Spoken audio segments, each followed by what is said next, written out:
exposure. I like that. The forms of he's from the res that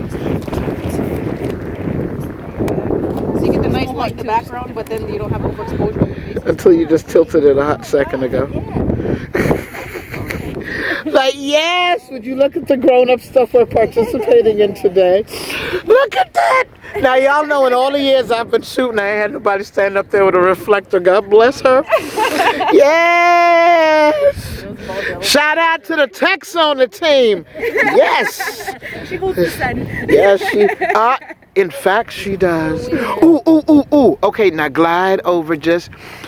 that way. Yeah, I just want to see you play by the balls at the same time. Okay. Back again. Swing, swing. Hey! Just so you know, Mohawk Nation, and you are? My name is Chef Tawnya Brant. I'm from Six Nations of the Grand River Territory, which is about an hour south of Toronto in Ontario, Canada. It's cold up there. We had snow on the way down. I'm like, we haven't even had snow yet, so I was a little shocked there, but we're past that now. I hear it's your mom that has a unique structure there? Yeah, she's building an Earthship right now. It's probably about 3/4 done. So eventually what we want to do is have a Haudenosaunee gardening and technical skills house where, because she's a seed keeper and a gardener, so we only grow Haudenosaunee varieties of like corn, beans, squash. So we do a lot of foraging and things like that for different things that we need. So the technical skill side, to me, everything in the technical skill side relates back to food. Right? If you can do woodworking, you're making dishes, things like that. So I think everything in our technical skills, if you're making pottery, we're cooking with it. So all of those things, I don't know, I just think all the technical skill sides kind of all relates back to food. And then I'm her daughter, so I just kind of happen to be a chef. So it works out perfect that we marry that. So she's the grower, I'm the shower, right? So there you go. So it works there you out, go. But she's very well spoken and stuff. So she has a lot of interesting things to say. So a lot of people like to hear what she says today. Yes, we shall be there for that. But because I know you took the time to put them on, flip that other earring right there. See, there you go, darling. I made these, and the gold beads are 24-karat gold beads. Yeah. As I said, I'm cheap, so I just make my own stuff. Here at Augusta Boucherie. No, she did damn good work. She did damn good work. They made sure everybody was repping the day. Yeah. Chef Hit.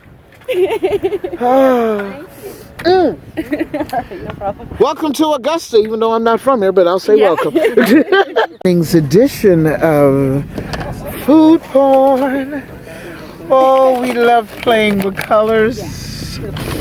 And we're having a lot of colors. But at the same time, we got female chefs on deck. Yes, yes, yes.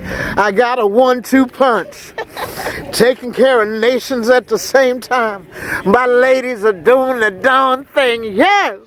There's some girl power up in here. Woo! I see you with your sexiness, but it's the ladies' time right now. Yes. I am a major beast. Oh, that blue sky's popping against your cheeks real well. Yeah, baby. I love it when it brings out the color in you. Woo! Oh, look at that, look at that, look at that, look at that, look at that. Can you? Yes, come on now. I know you catch the aroma. Catch the aroma. Fresh kale. To show you how the ladies get it done. See, they come with own squad, own team, the whole nine to do what they got to do. Yeah. Woo, look at this. Oh, welcome to the new generation of tippers.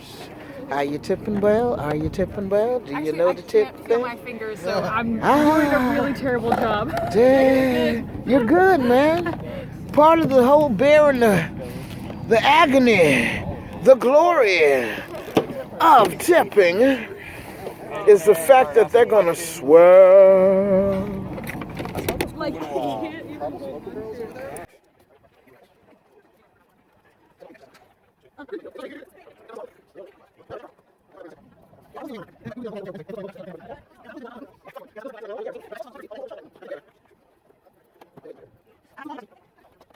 And I didn't tell them to give me 15 minutes on IGTV. So we're gonna have a little microcosm flow. How a boucherie can go. That's steam tip doing their thing. That's the mayor of Chicago, representing well.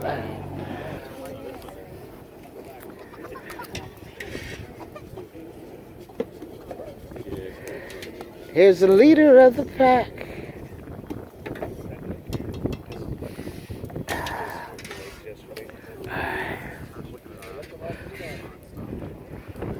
He's about to find all the other kids. They're about 4 or 5. Good morning.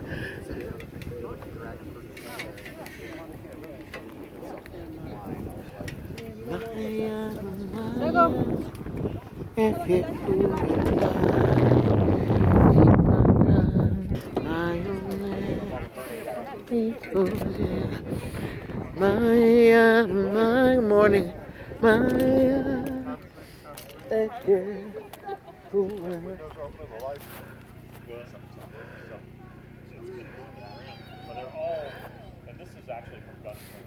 We can put. I mean, there's let's go ahead and. Oh, Sookie, hold up now. Yeah. Damn, I love boucheries. Well, it's kind of like Oh, man. Yeah, that's what I told her she could have. I told her she could have. I heard you got snow. From mine. Don't talk about the S word. right. She's using the S word. Still mad about that. Thanks for bringing it up. Well, I had a Stock bunch and of then traffic. canvas stock. How you doing, babe? Haudenosaunee, which is an old-time, is a seed keeper, one who carries the seeds, and Ladiyuntos, meaning that I'm an old-time farmer. Okay, I guess you would call it. You need one for it. Yeah. I don't know if you want to just come close. Very close. Yeah. So. Well, I can speak up. Hear the mic sometimes. We can open our ears. Come tighter.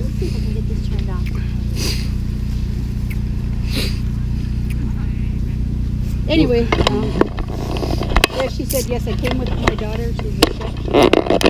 She's the captain for the team indigenous over there. My other daughter Dakota and my grandson Diaspora, Sagalogodashi is his name, meaning that he causes the sun to like kind of stand back up every day. I was in a routine, and so he's kind of a whirlwind a bit. So anyway, we are a traditional family from our territory in our community. I've been a farmer my whole life. I am also a teacher, retired teacher. I've had put in 35 years in a classroom. So happy to just be free. And one of the reasons I became a teacher again was just because I didn't want to leave the farm, leave that responsibility. You know, I take it very seriously. In our communities, we, as an elder in the community, Dura meaning grandmother, grandfather, we have the responsibility where we try to take care of the grandchildren, to nurture them, to look at what it is that they're doing, trying to sort out their talents, what we call gifts, and seeing that we can, for sure, provide opportunities for them to engage more in them, or looking for weaknesses that we may see in the children. And again, you know, somebody say, "Oh, he'll never make a leader," right? Well, it's our job to make him the leader, you know, because we have to try to find balance in our grandchildren. And that's our responsibility as elders, right? There's the older people. We got a huge education, you know, just by living all the years that we have. And sometimes, yeah, I have 10 years of university, I have a master's of science degree and all, but those things are over there, you know. I learned so much just from life, and I think that everybody does. And that's the beauty of the things that our grandparents and elders bring to us, is just their experience. And there's still some dumb ones who want to say, you know, I'm not going to listen and gotta learn the hard way. You know, that's just the way some young people are. Some will listen and, you know, walk that path. But that whole concept and idea of learning the hard way is just the way some kids have to learn.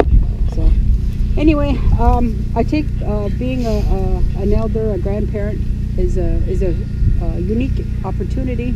It's a different stage in my life, a stage that we have to get ready for, right? Because there's a lot of weight there, and And I didn't recognize or think about that weight too much until I lost both my parents, right after they were gone. Like I was older, but after they were gone, and there was nobody for me to turn on and call and look, Mom or Dad. You know, when they're not there, it's like your life changes, right? Because now everybody's looking at you. You're the you're elder. supposed to have done it, right? And you're supposed to know and all these things. So, anyways, throughout my life, I was fortunate because I was raised.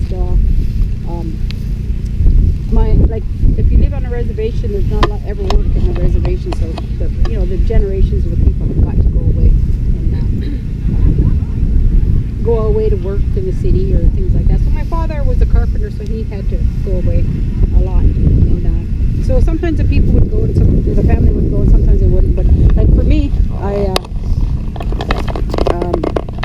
I stayed at home a lot with the grandparents, simply because in my particular generation, it's 80% of my cousins are male. So there's very few females in my family, and I was the youngest of that particular generation. So it was kind of weird. So that got in the knee of God. They say, "Where's that little one? Where's that little girl?" They would always look for me. So I got the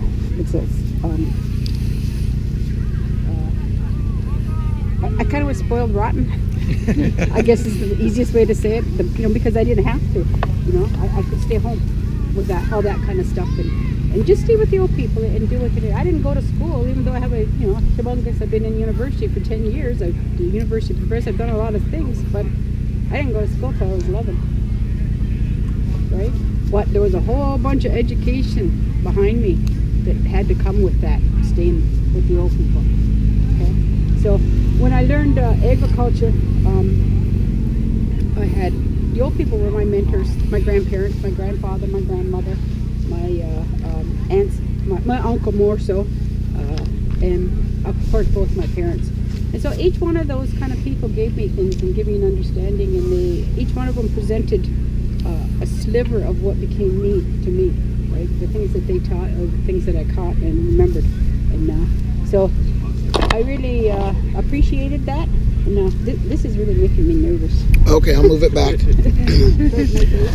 But so each one of those mentors that I had gave me a sliver, as I said, of who I become. Right? They all kind of give you different things, and then when I reflect on that, being in my 60s now, like reflecting on that, I thought, holy, yeah, that's what he did. That was what he was trying to teach me. And it took me like, that long before it went in. But look at my grandfather, and I always remember all the ceremony that they did. And he was one of the he was actually a traditional chief in our community. Arenlegoa was his title, means big, like the big bird, like the eagle was his title. But he did a lot of those ceremonies and things at home with the family. He did them in the field with the land, not expecting the family to be there, but he knew that there was ceremony that had to be done that had to include those elements. And that's really important because we can't forget that. So he would do those things, and he was the one who taught me about that protocol and honoring and remembering respect and carrying on some of those crazy things maybe that we think, they would hang this up or do that, all those kind of taboos and crazy things that our elders do. And he would do those things and carry them on, and then after a while made me understand as your cycle of learning gets finished, the older you get, it makes you understand how important they are, because you were connecting with something that you didn't have no clue at the time what it was all about. And I also learned a lot of things. My uncle, he was the last in his generation. He was the last subsistence farmer in my community. He never left the land. His entire living was from there. Still had the old seeds. I remember him looking once when he was just before he died, not long. He had given one of his fields to one of my cousins to plant, and we were standing there, and my cousin had his big tractor, and he was doing some stuff there, and he says, "Look at him! Damn it, he's trying to kill me! I got a well right here!" And he was pointing to his well because he was spraying something, and he was so upset. I give him that land to use, and look what he's doing. And he was even upset with the fact that he had a great big fancy $250,000 tractor. But look at that thing. How would you like to drive on your back? You know, like, and so those kind of ways and things that we don't think about are important for us to remember, because it has to do with all the things that make us up, who we are, make up our environment. Because as agriculturalists, one thing that we really have to, not just as agriculturists, but as people, we have to really think about it and remember that the kind of earth that we have today is determined by the kind of agriculture that you have. Right? And it took me a long time to think about that and understand it, but it is so significant. You know, when, I hear some of the different lectures here today and some of the problems with the waters and the fish and even the poor little chickens. So some of those things that we have, we've created them, our problems in our society. So we have to really remember that if we want a good earth, then we've got to have good agriculture. It's just as simple as that. Because we don't think so, but the majority of the things that are happening out there in the world are happening to feed the people. Because that's your most primary thing, right? Feed people and water them. So we have to think about that and remember that. But my uncle used to get really upset. Like, he'd say a cup of water a day. If I have to survive on that, he says, I will. Because he only had a 12-foot hand dug well on his property. Right? Didn't know what irrigation was. Or he didn't, because he grew up in a climate zone or cycle that confused guy. It could happen. And if it wasn't happening, then he knew who to call in the community as ceremonial people to come and to make sure that it happened. Right? He knew that there were ceremonies again around the clock that had to go through. Every month in the Haudenosaunee life, there's a ceremony for agriculture. Every single moon. It's just the way it is. That's what we're based on. So having to understand that and knowing that. So that was really, really important for me and for me to learn and I gained that from him. And my father was a survivor of the residential school system. He at 8 years old became the head germinator in the greenhouses there. The residential school kids were like slave labor. They grew all the plants and stuff. Then the residential school, because they couldn't, to make money, the nuns and the ministers and all those people, they could farm it and do whatever they wanted. They got to keep that money. So they would sell those plants to local nurseries, and then he'd go on the market in the spring, and he'd see, he goes, there's our, and they would know which ones that they raised, So at 8 years old, he was a head germinator, so he was really very proud of that. And I didn't want to say, but Dad, you're like your slave labor is like the Jewish people should be saying Benz during that time. Slave labor, right, is what they had. And so a lot of our people got treated, in many societies not very well. But anyway, so having, think about that and watching my dad throughout life, he always farmed, because I remember we were talking about something, and I said, so what'd you learn, like, when you went to residential school? And he just kind of laughed and he said, Augusta Boucherie. I remember going there, and this is a kid growing up, on the reserve, lived by farming, grew everything himself, their family. Went to the residential school. He goes, yeah, he said, I can remember the day they taught us to plant corn. Yeah.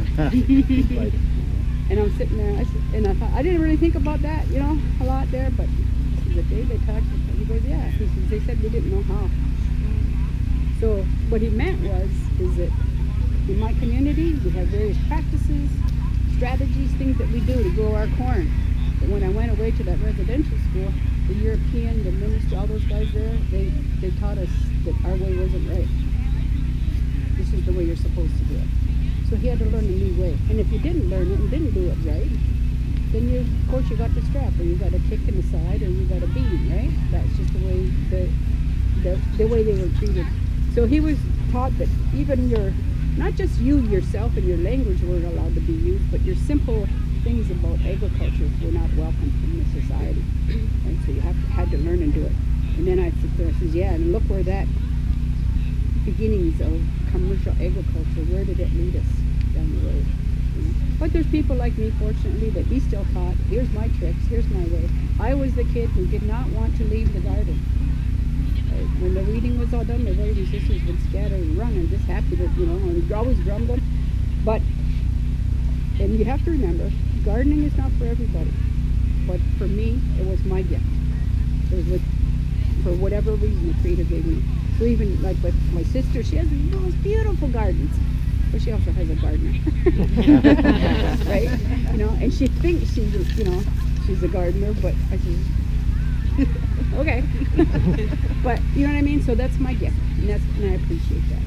My mom taught me a lot about gardening, but and what she taught me was beauty and gardening, which is really important. And, because my mother was known in the community for the most beautiful flower beds. But she was known for that. And having that reputation, it meant that for whatever reason, you know how you look in some home and garden magazines, oh my God, look at that garden. And it just, the colors go well, the size, the shape, everything is just working beautiful. Some people have that talent, right, to make certain. And if you're a gardener, it's one of the most important things that you have, especially for female gardeners. Right? That what we call intuition, to know balance in a garden is extremely important. And it just comes natural for most women, right? It's just a natural thing, right? For most men don't understand that they do have a female side. They don't want to acknowledge it because, oh my God, somebody might think I'm homosexual or something like that. But you do have a female side, right? And that's that little bit of you that says, oh, I'm going to do this. And even when you're tinkering around with some stupid machine and it's, you know, and you're trying to fix it, that female sense is coming out in you because it's that intuition to know what to do, what tool to use, how to fix it, you know. That don't come from a book. That comes from inside. So that intuition part is really important. And I just want to reiterate that because that's one of the biggest skills. Like when I talk about women in agriculture, intuition, compassion, duty, and responsibility. Those are some of the key things that women have, that they have to have. Men have them as well, but they're different because we're different, right? And if you're in Haudenosaunee societies,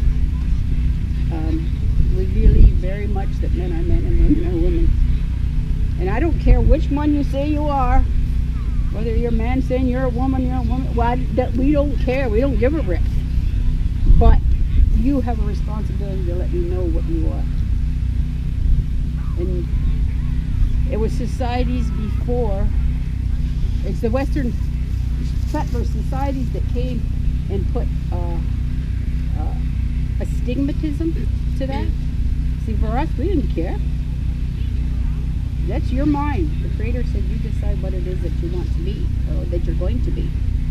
So, and unfortunately, guys like David Suzuki, he's a geneticist in Canada, very famous. He's saying we're coming to a point in our life that because of so much hormones and all these additives and things we're putting into our food, the sex of our humans are going to be affected. And he said that 35 years ago. 35 years ago. He said, you can't.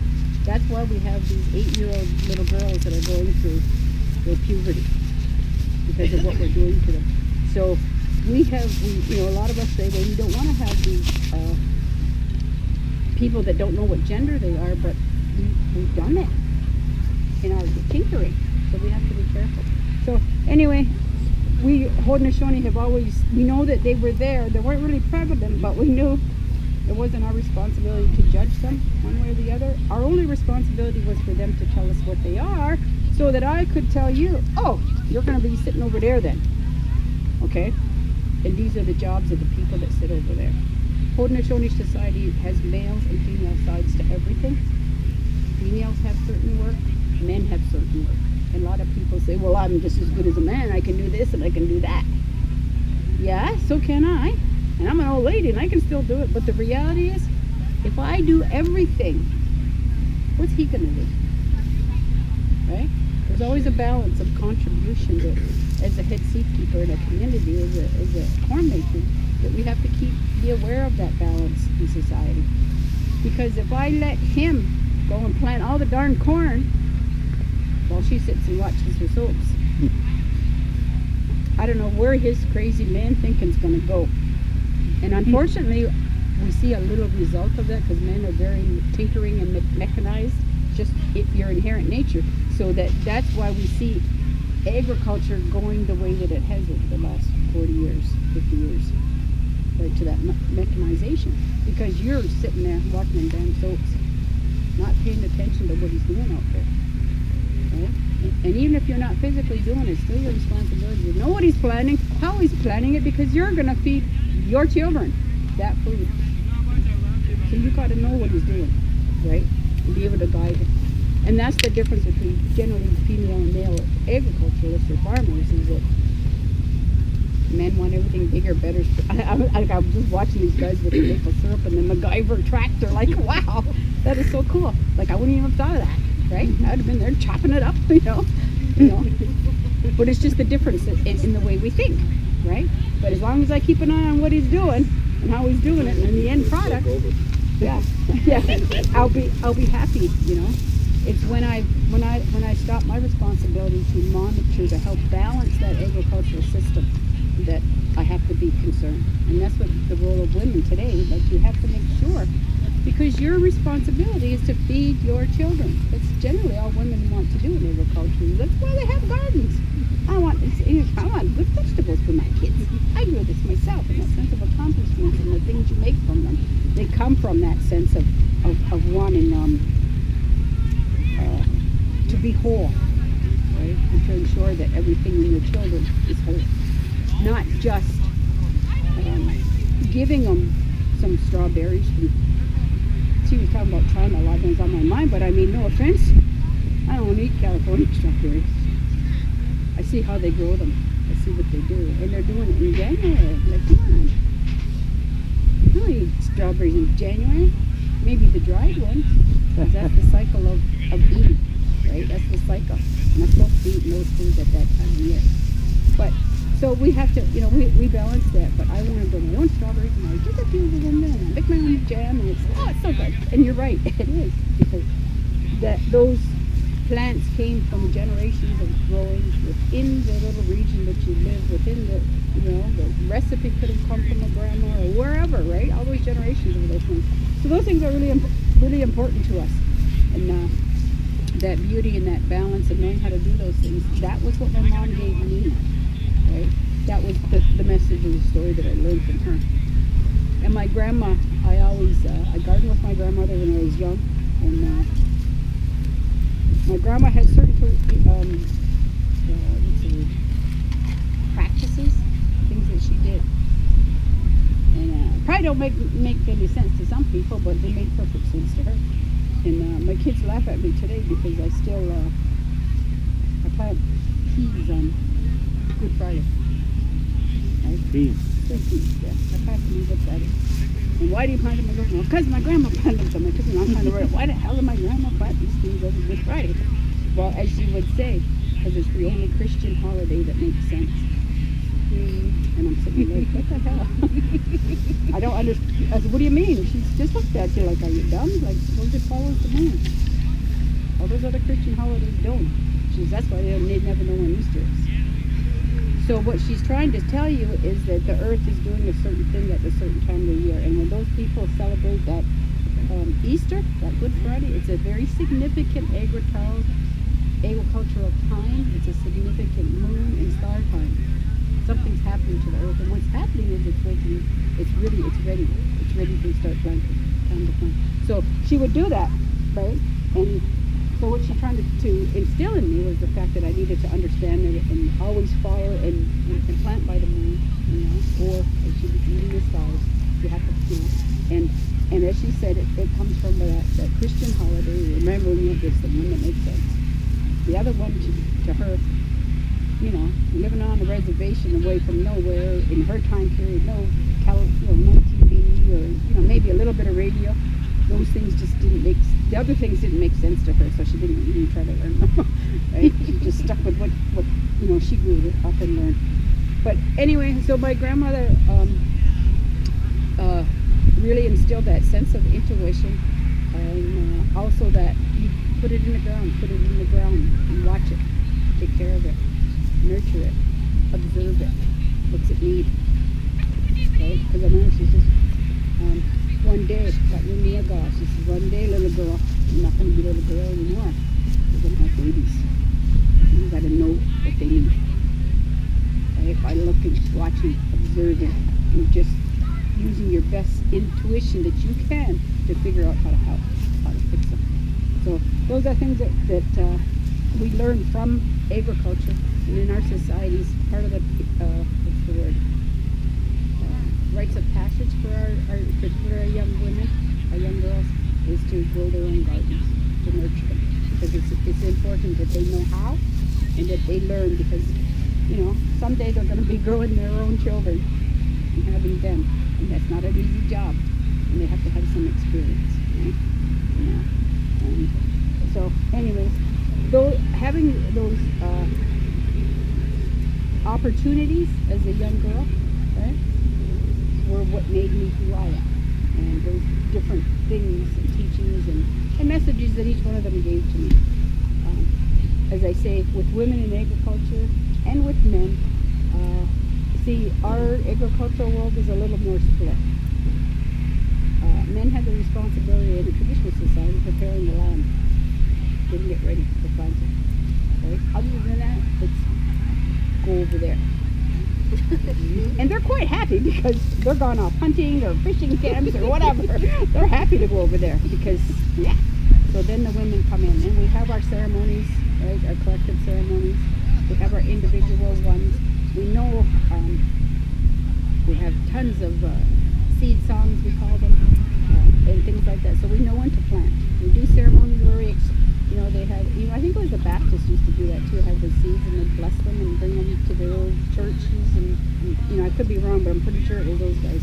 But the actual bags of seeds they would bring. So we have a similar type thing where we exchange seeds, knowing that genetically we've got to do that to keep things good and strong in the community. So having all those kinds of things, we knew, okay, when we get in here, let's get our planting done. So, and to keep us busy, we had our sons to keep our rhythm, to make the work light. Everybody participated, everybody did some, everybody did the same. Because at the end of the season, when we're picking, and if she got lazy and he went and finished her row, then he's going to come back and he said, well, I should get a bushel. Yeah. My bushel, but don't you think I should get a bushel and a half? Because I did half her work. Right? And so as a head coordinator, it's your responsibility to say, you all do the same. So if she wants to sit there and lollygag and take 4 days to plant that row, then fine. She's going to miss out on the party we're having here because we're done. Right? Because there's nothing wrong with her. There's nothing wrong that says that she can participate in society and be responsible, right? But more importantly, at the end, be able to say, hey, I did that. I am an equal member. And that's what I want to say about the divisions of labor. Women have jobs, men have jobs. Finishing those jobs are just as important because everybody has to feel like they're a contributing part of society. And if we're not all contributing equally, then right away we're kind of like, come on, you guys, why do I have to pay more tax because he's too damn lazy to go to work, right? We don't always see all the 15 things that were done to him to prevent him, the barriers before. We don't see those. We just know that I'm paying and he's not contributing. So we have to, in all of the things we do in our agricultural societies or in our life societies, try our much as grandparents and at the beginning of saying coming back and making sure that all our grandchildren get those opportunities to make them as whole as we can make them, right? Not to leave one behind just to say, oh, we know he's not doing well. So we're going to just let him keep watching 4, 5, 6 hours of the video. You're just going to let him, or you're going to make him get out here and do dishes with his sister who's learning the jobs. Because that's the problem we have in our societies now, is that the jobs that most of you guys probably had to do, I had to do. I had to carry water, right? Young boys, they had to split wood. They got to bring it in a house. They had to get out there and help in the big haying times. A lot of those jobs that we had for our young boys are going away. So now what do? They won't play video games. While sisters' jobs in the house are still there. Right? So see how we're getting that imbalance? And we're not, so we have to be careful. So what? We got to change your boys. You got a different job. Or we say, okay, you're going to join a ball team. And we have to remember, that is still the same as a job for a kid. You're going to play ball, well, you're going to do the best darn job you can. And don't even talk to me about missing practice. It's just not the way it is. Once we start something, we finish it. We do the best job we can at it, because that's how we develop our young children. Right? It's really easy to just walk away. So having all those kinds of things are really, really important for us. That balance in connecting us. Right? Compassion is there. It's important, because for us, Haudenosaunee, like our worldview, we don't just try to make the world nice.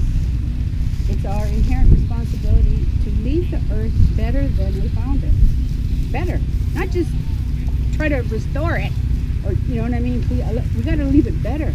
That's an inherent human responsibility that the Creator gave us. It's right there in our, we have speeches of what we call newborn baby speeches. When an infant is born, they're given a speech. And part of the things in those speeches, tell them, you are born, this family over here is waiting for you. First of all, you're human, because we don't know if they understand that. So we tell them just, oh, it's clear. You're human, right? And you belong to this clan over here, this family, and they've been waiting there. So, you know, that's why we talk to our babies and we name our babies before they're born. Because we got to call them to this side, is what we say. Where they're coming from in that beautiful womb, and it's all everything's perfect there. They feel great, it's perfect. They got to go through a heck of a lot to get to this world, and it's not pretty. And so you can see why some of them say, I'm going back, you know. And it makes a loss, and it's sad, but it's just it's part of, that's the way things are. So we have to, you know, we try to call them to the side. We have that, we name them, we make them know that we're just waiting for you. But once you get here, you have an inherent right, every human being, to everything that the Creator placed that would be necessary for you to sustain your life. Consequently, well, we have no concept of selling water. Because the Creator put the water here for all humankind. All humankind should have access to it. We shouldn't have to, based on our income, choose between Perrier and the little dollar store brand.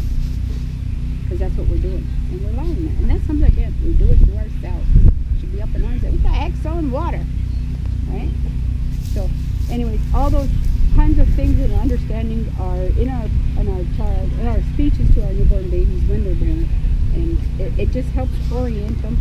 And it tells them, because all these things are here, you have two responsibilities, is what they tell the infants. Well, it's basically a one, but it's a very global one. When they talk to them, they say, your responsibility here, your only responsibility is to listen to your mother. You have to listen to your mother. But when the old people say that, and the words and the languages they use and they talk about are not just your earthly mother. Right? They mean your mother, which inherently in our worldview, we are earth and earth is us. Because when Sky Woman fell to our earth in our story of creation, which is different than the Bible's story of creation, when the 5 basic plants grew from her body, corn being one of them, right? Potatoes, right? And so the 5 basic plants grew from her body, so therefore I am corn.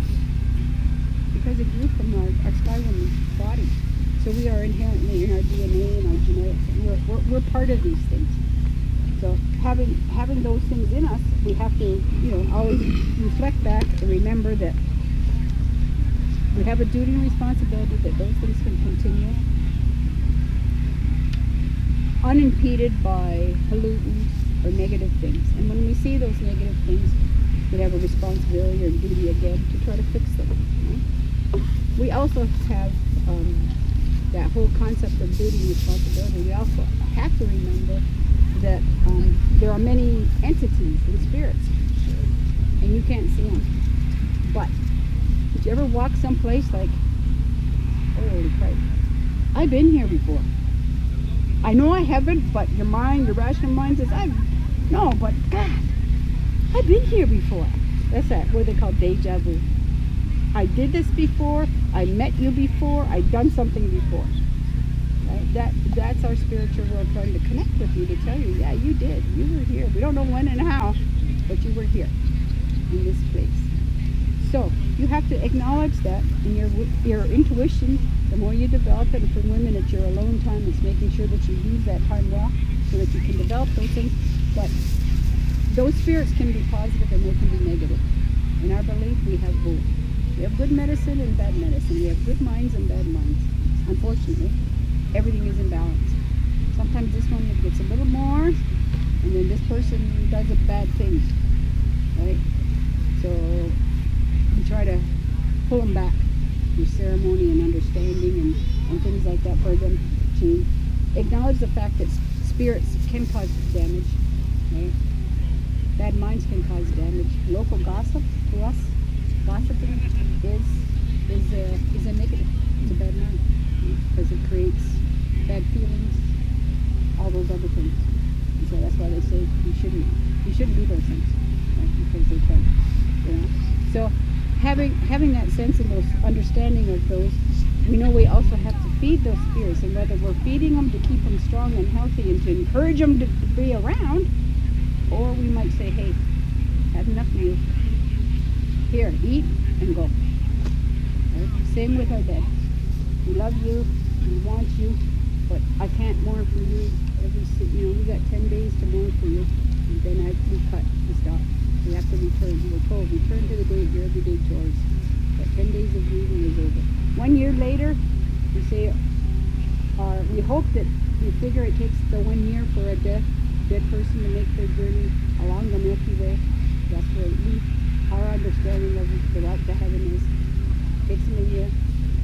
So we do things to not inhibit that journey. We give away things that were precious to them. We make sure that that's not there, that they might want to come back for it. You know, because I don't know why. They say you can't take it with you, but I think we try. Right? So, you know, we're cautious of those things. You know, sometimes even to the extent where we stop eating the foods that we knew that you liked, because we feed the dead in our societies, right? Because it's a responsibility to keep their ancestors okay, keep it down. So when they go and we make sure that we take care of that balance, because in that 1 year we have that final feast for them. We say, okay, you're done. You now join the collective of the ancestors. Okay, so now you're living, we understand that you're living in this timeless warp over here, where we don't know what it looks like. We don't know what the conditions are. We just hope it's a happy hunting ground, so to speak, right? It's heaven. We hope it's perfect, but we still don't know, right?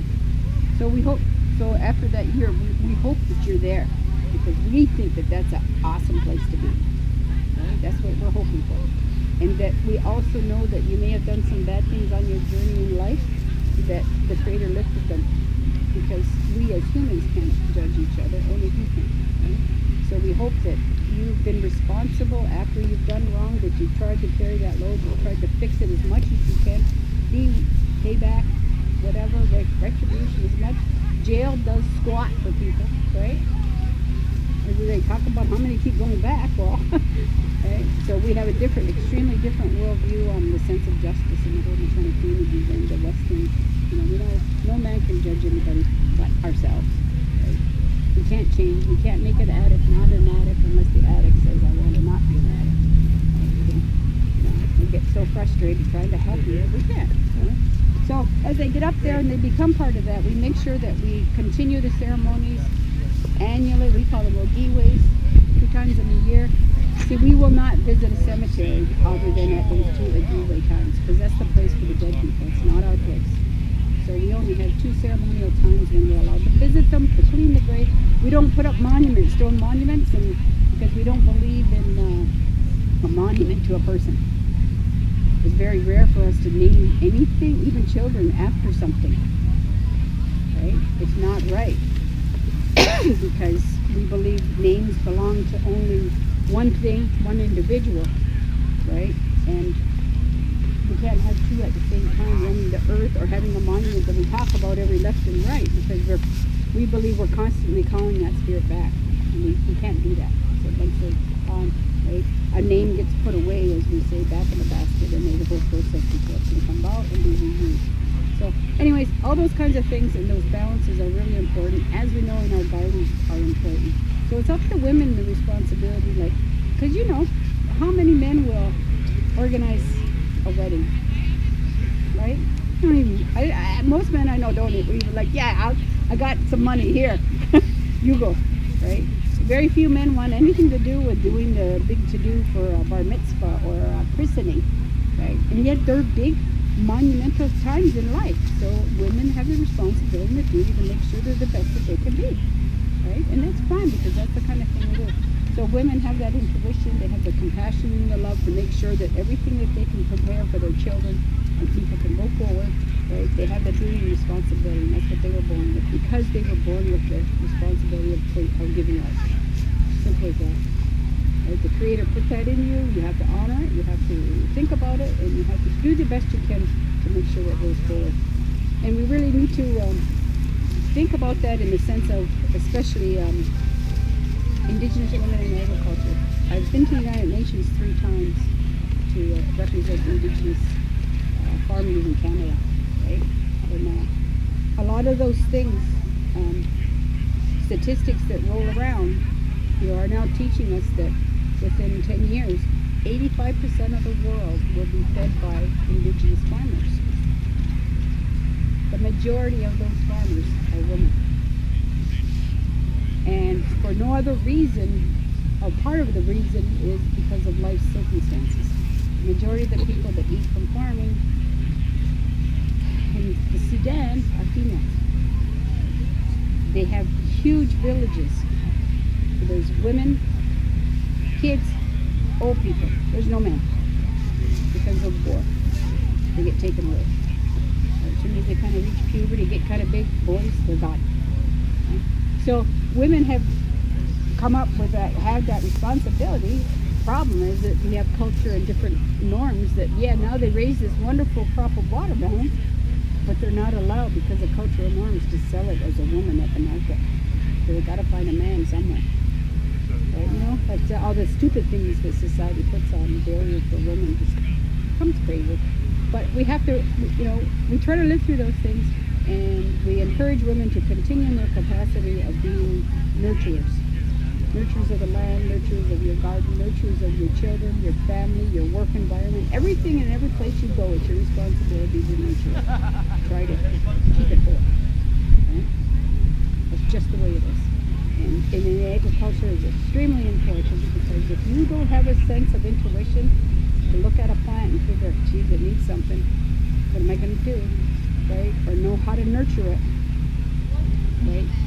You know, there's going to be some. Because grasshoppers will eat it. I laughed at the chicken guy. You know, I visit many of my Southwest farmers, traditional farmers, like on the Suzuki. There's like 14 Pueblo communities in the Southwest, and I visited most of them. But they use turkeys, wild turkeys, because turkeys don't eat the food and they don't scratch. So they can have those turkeys, because they get a lot of grasshopper plagues. So the turkeys will run in. It's so funny. We actually were catching, because they eat grasshoppers too. We were actually, if you take a bite where you smack them and you put them into a bottle to catch them. And I was just like going, just ready to get a turkey. And I was going, boom, this turkey was flying by me, and he just grabbed that grasshopper so fast. Like, whoa, where did you come from? But you know, they're really adept at that. But I've eaten grasshoppers. I've eaten ants. Lots of grasshoppers in the Southwest. Crickets. I ate after it was a UN function for indigenous farmers in what was that? It had a funny name. Guadalupe? What's that? Anyways, one of those crazy named Mexican places. Guadalajara? Yeah, that's the one. And then I ate eaten ants in Colombia. And I did all these things because I said, I'm going to eat this, it's my choice. In case I ever get to where it's not my choice. Like I know that it didn't kill me or I didn't turn into a grasshopper. But because that's another big thing. Anytime you attend a function by the United Nations nowadays, you're fed some kind of insect.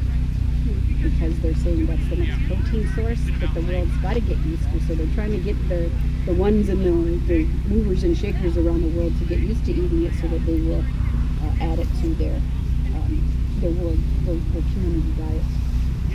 Anyway, I think that's about all I wanted to share with you today. If you have any comments or anything like that, questions or anything. So what part of Canada are you from? I'm from the Six Nations. It's southern, near, about an hour and a half from Toronto. Toronto, okay. Yeah, all right. where Toronto is. Yeah. Not too far Yeah, from there. yeah. Yeah. So I own an Earthship. I've been building it myself. With own little hands now, knows how to mix my own mortar and build foundations and using cob and adobe and all those things. Because we can do it. Yeah.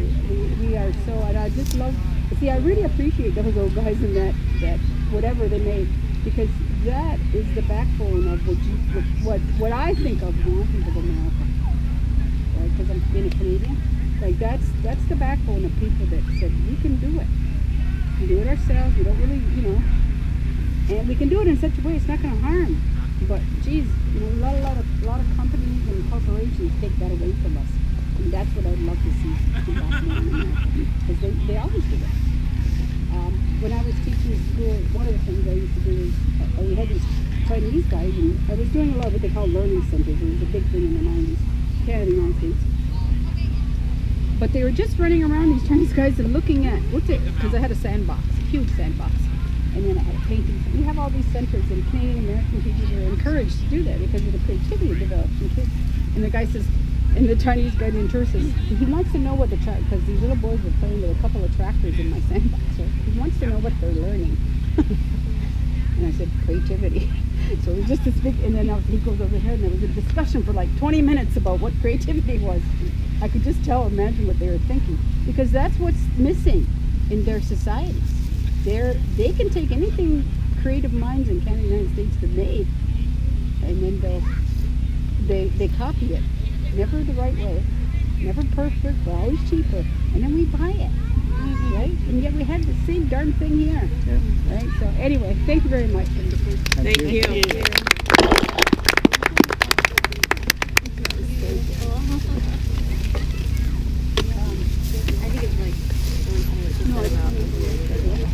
Well, that's what they asked me.